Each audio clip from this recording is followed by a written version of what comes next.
നമസ്കാരം. BCB ന്യൂസിലേക്ക് സ്വാഗതം. ആദ്യം നോക്കാം പ്രധാന വാർത്തകൾ.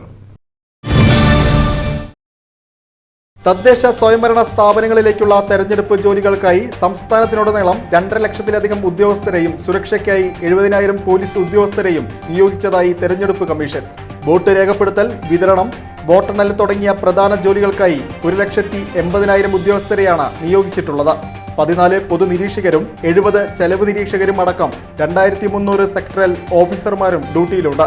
തൃശൂർ ജില്ലയിൽ മാത്രം 3,282 പോളിംഗ് സ്റ്റേഷനുകളിലായി 18,380 ഉദ്യോഗസ്ഥർക്ക് പരിശീലനം നൽകുന്നുണ്ട്. ദേശമംഗലം മേലെ തലശ്ശേരി സ്വദേശിയായ മുഹമ്മദ് ഫാരിസിന് വർക്ക്ഷോപ്പിൽ വെച്ച് കേടായ ബൈക്ക് സ്റ്റാർട്ട് ചെയ്യുന്നതിനിടെ തീ പടർന്ന് ഗുരുതരമായി പൊള്ളലേറ്റു. തീപ്പൊരി സ്പാർക്കായി പരിസരത്ത് സൂക്ഷിച്ച പെട്രോൾ കുപ്പിയിലേക്ക് തീ പടരുകയും തീക്കോളമായി മാറുകയും ചെയ്തതാണ് അപകട കാരണം. 90% പൊള്ളലേറ്റ ഫാരിസിനെ തൃശൂർ മെഡിക്കൽ കോളേജ് ആശുപത്രിയിൽ പ്രവേശിപ്പിച്ചു. യുവാവ് അതീവ ഗുരുതരാവസ്ഥയിലാണ് തുടരുന്നതെന്ന് ഡോക്ടർമാർ അറിയിച്ചു. തൃശൂർ കൊടുങ്ങല്ലൂർ സംസ്ഥാന പാതയിൽ ഊരകം സൗത്ത് ബസ് സ്റ്റോപ്പിൽ ബസ്സിടിച്ച് സ്കൂട്ടർ യാത്രിക മരിച്ചു.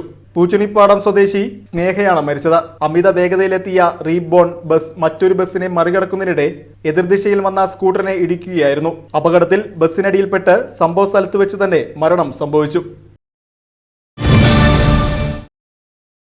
ഷൊർണൂർ എറണാകുളം പാതയിലെ ട്രെയിൻ ഗതാഗതം സുഗമമാക്കുന്നതിനായി ഭാരതപ്പുഴയ്ക്ക് കുറുകെ നിർമ്മിക്കുന്ന പുതിയ റെയിൽവേ പാലത്തിന്റെ നിർമ്മാണം പുരോഗമിക്കുന്നു. നിലവിൽ പുഴയുടെ മധ്യഭാഗത്തായി വലിയ തൂണുകൾ സ്ഥാപിക്കുന്ന പ്രവൃത്തികളാണ് നടക്കുന്നത്. 100 വർഷം പഴക്കമുള്ള പാലത്തിലൂടെ കടന്നുപോകുന്ന ട്രെയിനുകൾ സൃഷ്ടിക്കുന്ന ഗതാഗത കുരുക്കിന് പുതിയ പാലം വലിയൊരളവിൽ പരിഹാരമാകും. പുതിയ പാലം യാഥാർത്ഥ്യമാകുന്നതോടെ വന്ദേ ഭാരത് ഉൾപ്പെടെയുള്ള ട്രെയിനുകളുടെ വേഗത വർദ്ധിപ്പിക്കാൻ സാധിക്കുമെന്നതാണ് പ്രധാന നേട്ടം.